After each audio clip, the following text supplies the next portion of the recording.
Hello दोस्तों, welcome back to LR chemistry YouTube channel. Chemistry की रंगीन दुनिया में आपका स्वागत है।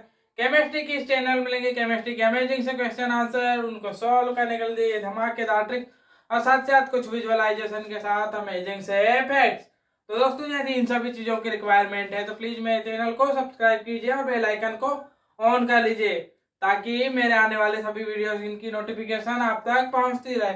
और दोस्तों, साथ ही साथ जो है मेरे चैनल को सब्सक्राइब कर लीजिए और बेल आइकन को ऑन कर लीजिए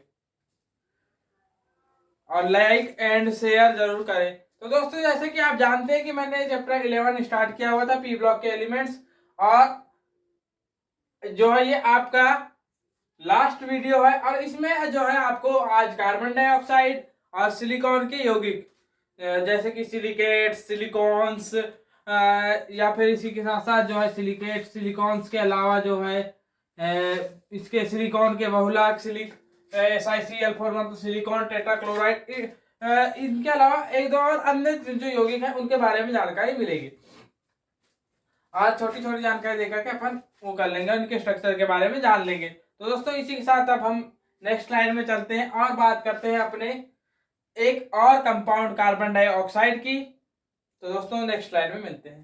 तो आइए दोस्तों, अब हम बात करते हैं कार्बन डाइऑक्साइड की। तो कार्बन डाइऑक्साइड, सबसे पहली बात तो ये, हम जैसे कि जो चलते आते हैं फिजिकल, सबसे पहले प्रिपरेशन, फिर फिजिकल प्रॉपर्टीज, फिर केमिकल प्रॉपर्टी, कुछ उसी तरीके से अब हम चलेंगे। तो यहाँ बनाने की सिर्फ दो ही विधियां जो है बताई गई हैं और सबसे बेस्ट मेथड यही दो है। इसके अलावा जो आपके प्रयोगशाला में भी यही दो विधियां प्रयोग की जाती सबसे ज्यादा। इस वजह से ये जो है आपके लिए सबसे बेस्ट मेथड्स हैं। तो जिसमें सबसे पहले किसी भी कार्बोनेट को गर्म करेंगे तो हमें उस मतलब जैसे कैल्शियम कार्बोनेट हो गया या फिर पोटेशियम कार्बोनेट हो गया, जिस भी पदार्थ के कार्बोनेट को हम गर्म करते हैं तो वहां पर हमें उस पदार्थ के यानी उस धातु के कार्बोनेट को गर्म कर रहे तो धातु ऑक्साइड और साथ ही साथ हमें कार्बन डाइऑक्साइड प्राप्त हो जाएगी, धातु ऑक्साइड और कार्बन डाइऑक्साइड। और उसके अलावा अब हम दूसरा तरीका ये है कि हम किसी भी कार्बोनेट का अगर से अम्लीय कोई भी अम्ल है, तनु अम्ल, वो भी तनु अम्ल से अभिक्रिया कराने पर हमें जो है कार्बन डाइऑक्साइड प्राप्त हो जाती है, जल का अणु प्राप्त होता है और कुछ लवण प्राप्त हो जाते हैं। तो ये रही दो मेथड्स ये हैं जिसमें जो है डाइल्यूट एसिड और कार्बोनेट्स दो तरीकों से बनाई जाती है आपकी क्या, कार्बन डाइऑक्साइड। अब इसकी फिजिकल प्रॉपर्टीज की बात कर ली जाए तो फिजिकल प्रॉपर्टीज में सबसे पहली बात तो ये जो है हल्की अम्लीय स्वाद वाली गैस है, हल्की अम्लीय स्वाद वाली गैस है। अब यहाँ पर आपके दिमाग में बार बार क्वेश्चन आ रहा होगा कि मैं जो है आपको प्रोवाइड करता हूँ लेकिन पूरा इंग्लिश मीडियम वाले प्रोवाइड क्यों करता हूँ। तो बता दिया जाए कि इंग्लिश मीडियम वालों के लिए इंग्लिश मीडियम है, लेकिन हिंदी मीडियम वाले इसे कन्वर्ट कर सकते हैं और नहीं कर पाए तो जो है उसके लिए भी साधन जुटा दिए जाएंगे। आपके पास एक तो गूगल है और फिर भी नहीं होता है तो कांटेक्ट कर लीजिए, आपको बता दिया जाएगा। तो ये रहा हल्की जो है आपके अम्लीय स्वाद वाली हो जाएगी। दूसरी प्रॉपर्टीज है कि ये वायु से लगभग 1.5 गुनी। अब देख लीजिए कि वायु में मुख्यतः ऑक्सीजन होती है, तो ऑक्सीजन का जो मॉलिक्यूलर वेट है वो होता है 32 और जो है आपका कार्बन डाइऑक्साइड उसकी होती 44। अब ऑक्सीजन में आपने मान लीजिए 3/2, 1.5 गुना मतलब 3/2 होता है, 1.5 गुना का मतलब 3/2। अब इसे आप जैसे ही करेंगे तो 16 48, तो ये 48 और आपकी 44 लगभग ऑलमोस्ट जो है 1.5 गुनी भारी होती है वायु से, ये मान सकते हैं आप 1.5 गुनी भारी। इसके अलावा जो है इसका और अन्य प्रॉपर्टीज हैं जैसे कि आपके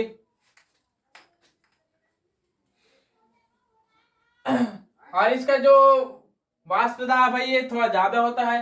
ये जो है प्रदूषणकारी गैस होती है और प्रदूषणकारी गैस होती है, यहाँ दम घोटू गैस होती है। अनेक अनेक इसके जो है फिजिकल प्रॉपर्टीज हैं। इसके अलावा हम बात करेंगे केमिकल प्रॉपर्टीज। तो केमिकल प्रॉपर्टीज में जो है यहाँ पर लिखी हुई है, जिसमें सबसे पहले यदि से आप जो है किसी भी आप मान लीजिए किसी भी धातु से इसकी अभिक्रिया कराते हैं तो आपको उस धातु का ऑक्साइड प्राप्त हो जाएगा, धातु का ऑक्साइड, और आपको कार्बन कार्बन का एक अणु जिसको मुख्य रूप से आप जो है कोक कोक प्राप्त हो जाएगा, आपको कोक प्राप्त हो जाएगा। यहाँ पर से आपको यदि से आपने धातु से कार्बन डाइऑक्साइड की अभिक्रिया कराई तो आपको कोक प्राप्त हो जाएगा। इसके अलावा जो है आपको कोक प्राप्त होगा। यदि से आपने अभी जो है इसके अलावा इसमें एसिडिक प्रॉपर्टीज होती है तो आपको खुद को पता, मैं कितने बार दोहरा चुका हूं कि आपकी कार्बन डाइऑक्साइड जो है अम्लीय होती है। अब इसकी पुष्टि किस प्रकार करेंगे, आप जो है एक तो आप किसी क्षार से इसकी अभिक्रिया करा दीजिए, नहीं तो फिर आप इसकी पुष्टि करने के लिए इसको आप जल में घोल दीजिए। जल में घोलेंगे तो आपको H2CO3 नामक एक जो है एसिडिक सॉल्यूशन प्राप्त हो जाएगा। देख सकते हैं एसिडिक सॉल्यूशन प्राप्त होगा। और यदि से ये नहीं कर सकते तो आप किसी क्षार से जैसे NaOH, CaOH, sodium hydroxide, calcium hydroxide, potassium hydroxide, इतने सारे क्षार हैं तो इनसे, या फिर आप अमोनिया भी एक प्रकार की क्षार है, इनसे अभिक्रिया कराएंगे तो आपको एक सॉल्ट प्राप्त हो जाएगा। और यदि से आपका हाइड्रोक्सिल ग्रुप वाला अगर से सॉल्ट है तो वहां पर आपको जल की प्राप्ति भी हो जाएगी। तो ये रही इसको एसिडिक प्रॉपर्टीज को प्रूव करते हुए एक मेथड, जो कि स्पष्ट रूप में आपको पता चल जाएगा कि यहाँ से कि आपकी जो कार्बन डाइऑक्साइड गैस है वो एक अम्लीय गैस होती है। इसके अलावा यदि से आपने इस चूने के पानी में इसको प्रवाहित किया, कार्बन डाइऑक्साइड को आपने चूने के पानी में प्रवाहित करते हैं तो आपको जो है कैल्शियम कार्बोनेट मतलब चूने का पत्थर और साथ ही साथ जो है आपको जल का अणु प्राप्त हो जाएगा, चूने का पत्थर और जल का अणु प्राप्त हो जाएगा।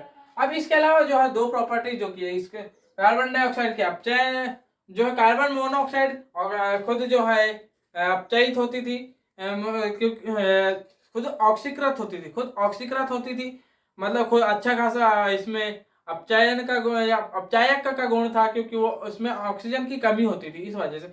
और यहाँ पर पे ऑक्सीजन थोड़ी ज्यादा है, इस वजह से यहाँ पे यानी भरपूर मात्रा में ऑक्सीजन है। इसका मतलब ये अपने जो है हाइड्रोजन को ऐड करने की कोशिश करेगी, एक प्रकार से आप देख लेंगे आप, तो यहाँ अपचयन का गुण होगा। और साथ ही साथ जो है आप देखेंगे अभी आपने वो नहीं किया, लेकिन यहाँ पर पे यदि से आपने जो सबसे छोटी क्लास में आप पढ़ते आते हैं कि पेड़ पौधे जो है कार्बन डाइऑक्साइड का उपयोग करके प्रकाश संश्लेषण में कार्बन डाइऑक्साइड का उपयोग करते हैं और भोजन बनाते हैं, तो किस प्रकार बनाते हैं उसकी जानकारी भी है। तो दो रिएक्शन जो है नेक्स्ट स्लाइड में बात कर लेते हैं और उसके बाद फिर आगे चलेंगे सिलिकॉन्स में। अब हम बात करते हैं इसके अपचयन। तो अपचयन खुद से ही कार्बन डाइऑक्साइड कार्बन के साथ ही मिलकर अपचयन करती है, या फिर अन्य तत्व जो कि उसी के ग्रुप में होते हैं उन्हीं के साथ मिलकर के अपचयन का गुण शो करती है, जो कि यानी कि कुल मिलाकर के ये कह दिया जाए कि जिसकी जो है ऑक्सीडेशन इलेक्ट्रोनेगेटिविटी जो है कार्बन डाइऑक्साइड के टोटल जो इलेक्ट्रोनेगेटिविटी है उससे जो है थोड़ी ज्यादा पड़ जाती है, उसके साथ रिएक्ट करके जो है ये खुद का अपचयन करती है, या फिर कार्बन का यहाँ अपचयन हो जाता है। और जो है यहाँ पे जब कार्बन के साथ रिएक्शन होगी तो कार्बन मोनोऑक्साइड बनेगी, कार्बन डाइऑक्साइड से कार्बन मोनोऑक्साइड। ये तो रेयर केस है, बहुत रेयर केस होगा, लेकिन फिर भी इस तरीके से ही कार्बन मोनोऑक्साइड कार्बन डाइऑक्साइड प्राप्त होगी। या फिर आप यदि से फोटोसिंथेसिस की बात करेंगे, जो कि नॉर्मली तो यहाँ पे भी दो प्रकार के फोटोसिंथेसिस होती, जब इंस्टेंट यदि से अर्जेंट ही और इंस्टेंट भोजन चाहिए होता है पेड़ पौधों को, तो वहां पर पे जो है नॉर्मल सी जो है कार्बन डाइऑक्साइड के 6 अणु और जल के 6 अणु मिलकर के जो है ग्लूकोज का निर्माण कर देते हैं C6H12O6 का, और जो है ऑक्सीजन प्रोवाइड कर दी जाती है जो है आपके वायुमंडल में। और या फिर दूसरा यदि से पेड़ पौधे, आपको खुद को पता है, आपको कई बार बताया जाता है कि जो पेड़ पौधे हैं अपना भोजन स्टार्च के रूप में संचयित करते हैं। तो स्टार्च किस प्रकार बनता है देख लीजिए। अच्छा 6N अणु जो है कार्बन डाइऑक्साइड के और 5N अणु आपके जल के मिलकर के जो है स्टार्च का निर्माण करते हैं, जो कि स्टार्च का फार्मूला होता है C6H5 C6H5O10 सॉरी C6H10O5 ये जो है आपका स्टार्च का फार्मूला होता है। इसमें ऑल एनाइज भी होता है, कुल मिलाकर के देख लीजिए इस तरीके से C6H10O5 ऑल एनाइज। अब इसको अगर से आप बनाना चाहेंगे तो आपके इसमें जो है जब आपके 12th में पूरी जो है आपकी स्टार्च की हो गई या फिर ग्लूकोज की सारी चीजों की स्ट्रक्चर है तो उस समय आपको बहुत अच्छे तरीके से इन सभी की स्ट्रक्चर बता दी जाएगी, जो कि कुछ नहीं आपके जो है यहाँ पे 6 मेंबर्ड रिंग है और काफी एलोबरेट करके है। अब जो है यहाँ एलोबरेट करके बताया जाए तो थोड़ा सा टाइम हो सकता है, इस वजह से नहीं बताया जा रहा। और यहाँ पे फिर से यहाँ ऑक्सीजन प्रोवाइड कर दी जाएगी आपके वायुमंडल में। तो ये रही बात। अब नेक्स्ट स्लाइड में हम चलते हैं सिलिकॉन के यौगिक जैसे सिलिकॉन टेट्राक्लोराइड, सिलिकॉन्स, सिलिकेट्स इत्यादि। तो नेक्स्ट स्लाइड में हम बात करते हैं उन सभी चीजों की। तो दोस्तों अब हम बात करेंगे सिलिकॉन के एक, अब जो है सिलिकॉन के जितने भी कंपाउंड्स हैं उनके बारे में अब यहाँ जानकारी लेंगे। तो सिलिकॉन का जो सबसे पहला कंपाउंड आपकी बुक में दिया गया है वो है सिलिकॉन टेट्राक्लोराइड। और सिलिकॉन टेट्राक्लोराइड जो है इसको बनाते हैं हम जो है एसाइड जो है आपकी जो सिलिकॉन है, सिलिकॉन जो तत्व होता है उसमें आप क्लोरीन गैस प्रवाहित कर देंगे तो आपको सिलिकॉन टेट्राक्लोराइड मिल जाएगा। एक तो एक मेथड हो गई। दूसरी की सिलिका जो है आपकी एक रेत है, रेत को एक प्रकार से डायरेक्ट आपकी रेत का जो शुद्धतम रूप है उसे आप सिलिका कहते हैं। तो सिलिका में यदि से आप कोक और जो है क्लोरीन गैस को प्रवाहित करेंगे तो आपको सिलिकॉन टेट्राक्लोराइड प्राप्त हो जाएगा। या फिर आप जो है सल्फर मोनोक्लोराइड यानी एक प्रकार से यहाँ पे आपको दिख तो ये रहा होगा H2Cl2, लेकिन यहाँ पे आप देखेंगे तो पर सल्फर के साथ एक क्लोरीन है, इस वजह से इसे सल्फर मोनोक्लोराइड कहा जा रहा है। पर सल्फर के साथ एक क्लोराइड इसलिए क्लोरीन, इसलिए सल्फर मोनोक्लोराइड। तो इसमें भी यदि से आप सिलिका गर्म सिलिका पर यदि से आपने क्लोरीन गैस प्रवाहित की और जो है आपने कार्बन क्लोराइड भी प्रवाहित की तो यहाँ पर आपको प्राप्त हो जाएगा क्या, सिलिकॉन टेट्राक्लोराइड। और जो है ये सिलिकॉन टेट्राक्लोराइड जो है एक रंगहीन धुआं देने वाला द्रव होता है जिसका घनत्व जो है 0 डिग्री सेल्सियस पर 1.5 ग्राम पर सेंटीमीटर क्यूब होता है। और इसका मेल्टिंग पॉइंट यानी कि जो है क्वथनांक बॉइलिंग पॉइंट यानी क्वथनांक जो है 56.8 डिग्री सेल्सियस और बॉइलिंग पॉइंट -70 डिग्री सेल्सियस होता है। और इसके अलावा जो है यदि सिलिकॉन टेट्राक्लोराइड की आपने जो है जल से अभिक्रिया कराई तो आपको सिलिकॉन टेट्राहाइड्रोक्साइड प्राप्त हो जाएगा और साथ ही साथ जो है आपको जो है एक अम्ल HCl प्राप्त हो जाएगा। तो इसके अलावा अब हम बात करते हैं इसके अन्य यौगिक जैसे कि सिलिकॉन्स या फिर सिलिकॉन्स के अलावा जो है आपके सिलिकॉन, सिलिकेट्स और जियोसिलाइट के बारे में तो ऊपरी जानकारी दे दी जाएगी। वैसे तो आपके लिए इम्पोर्टेंट उतने ज़्यादा है नहीं सिवाय से सिलिकॉन्स के। तो सिलिकॉन्स के बारे में और सिलिकॉन्स के स्ट्रक्चर के बारे में थोड़ी जानकारी ले लेंगे और उसके बाद जो है जो 2 यौगिक हैं उन्हें छोड़ दिया जाएगा आपके लिए, या फिर थोड़ा सा जो है ऊपरी नॉलेज देकर के आपके लिए छोड़ दिया जाएगा।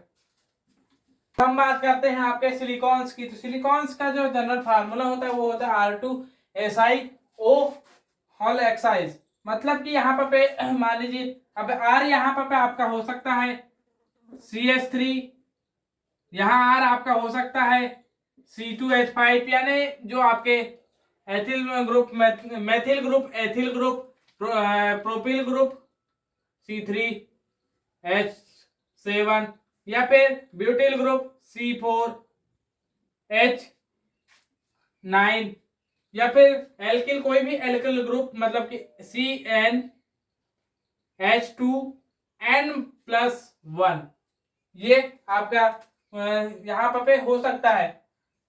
इनमें से कोई भी एक ग्रुप हो सकता है जो आपका R है। अब यहाँ पे जो है आपको बता दिया जाए कि ये जो है एक पॉलीमेरिक इनऑर्गेनिक कंपाउंड होता है। ये क्या होता है, पॉलीमेरिक इनऑर्गेनिक कंपाउंड होता है। पॉलीमेरिक इनऑर्गेनिक कंपाउंड यानी पीआईसी, इसे याद रख सकते हैं आप पीआईसी करके शॉर्ट में। अब हम बात करें इसके स्ट्रक्चर की, तो इसकी स्ट्रक्चर जो है कुछ इस प्रकार होती है। ये जो है दो प्रकार के स्ट्रक्चर पर रहता है, एक तो जो है आपके सरल या फिर रेखीय स्ट्रक्चर, और दूसरी होती है इसकी जो है जटिल या फिर एक प्रकार जटिल स्ट्रक्चर होती है दूसरी।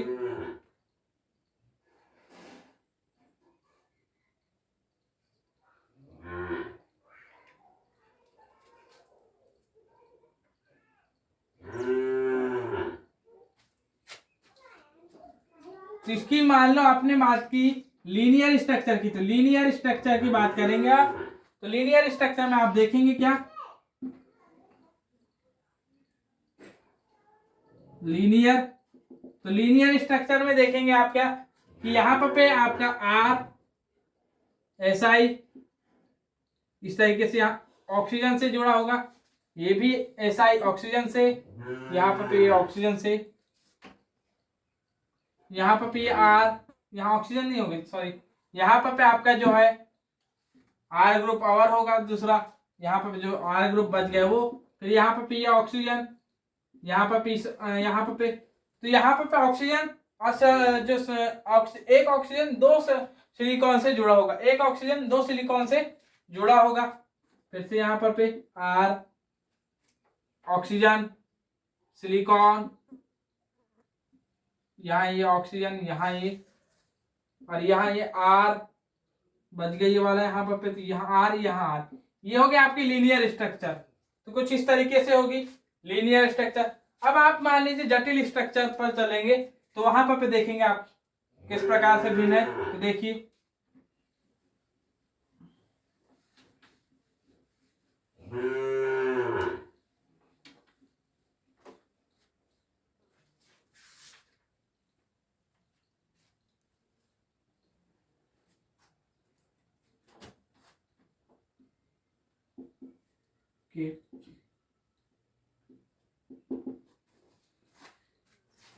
तो यहां पर आप देखेंगे आर, फिर यहां पर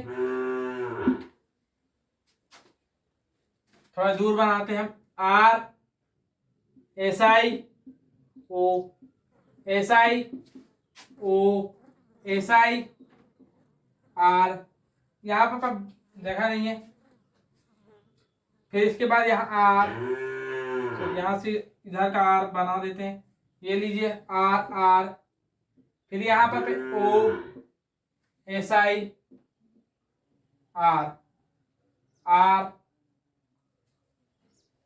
फिर यहाँ पर ये एस आई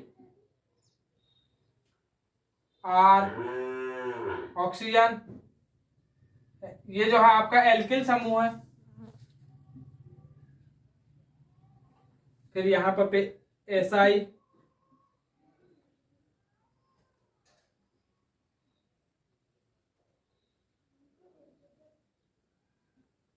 और यहाँ पर ये एल्किल समूह, सॉरी यहाँ पर यहाँ ऑक्सीजन और इस तरीके से, फिर यहाँ आर एल्किल समूह, ये एल्किल समूह, फिर इसके अलावा यहाँ पर इन दोनों के बीच भी इस तरीके से। अब यहाँ पर फिर से नीचे लीजिए, आपका यहाँ पर प्राप्त हो जाएगा silicon oxygen silicon are,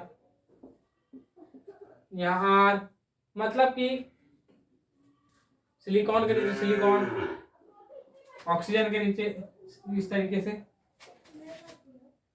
silicon के नीचे भी ऑक्सीजन और ऑक्सीजन के नीचे सिलिकॉन, इस तरीके से प्रत्येक ऑक्सीजन से दो सिलिकॉन जुड़े होंगे, और इस तरीके से, तो ये इस तरीके से कॉम्प्लिकेटेड स्ट्रक्चर।